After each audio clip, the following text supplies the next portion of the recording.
Satyabhama Institute of Science and Technology, Chennai.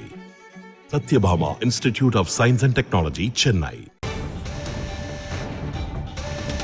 மற்றும் ஒரு அண்மை செய்தியை பார்க்கிறோம். வெஸ்ட் நைல் நோய் அறிகுறிகள் இருந்தால் உடனே பரிசோதனை செய்ய வேண்டும் என தமிழக பொது சுகாதாரத்துறை தெரிவித்திருக்கிறது. அண்மை செய்தியாக பார்க்கிறோம். கேரளாவில் வெஸ்ட் நைல் நோய் பரவல் கண்டறியப்பட்ட நிலையில் தமிழக மக்கள் கவனமுடன் இருக்க அறிவுறுத்தப்பட்டிருக்கிறார்கள்.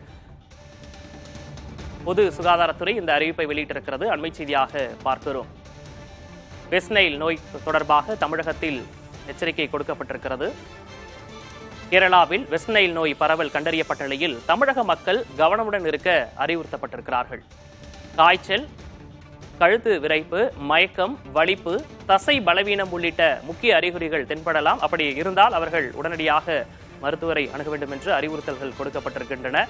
கொசுக்கள் மூலம் பரவுவதால் வீடுகளை சுற்றி சுத்தமாக வைத்துக் கொள்ள பொதுமக்களுக்கு வேண்டுகோளும் விடுக்கப்பட்டிருக்கிறது. வெஸ்ட் நைல் நோய் அறிகுறிகள் இருந்தால் உடனே பரிசோதனை செய்ய வேண்டும் என தமிழக பொது சுகாதாரத்துறை தெரிவித்திருக்கிறது. கேரளாவில் வெஸ்ட் நைல் நோய் பரவல் கண்டறியப்பட்ட நிலையில் தமிழக மக்கள் கவனமுடன் இருக்க அறிவுறுத்தப்பட்டிருக்கிறார்கள். வெஸ்ட் நைல் நோய்க்கான அந்த அறிகுறிகளும் என்னென்ன அறிகுறிகள் இருக்கும் அப்படின்றதையும் கொடுக்கப்பட்டிருக்கிறது. அதனையும் பார்க்கிறோம். வெஸ்ட் நைல் நோய்க்கு தடுப்பூசி இல்லை, முன்கூட்டியே கண்டறிந்தால் அதனை தடுக்கலாம் என்றும் தெரிவிக்கப்பட்டிருக்கிறது.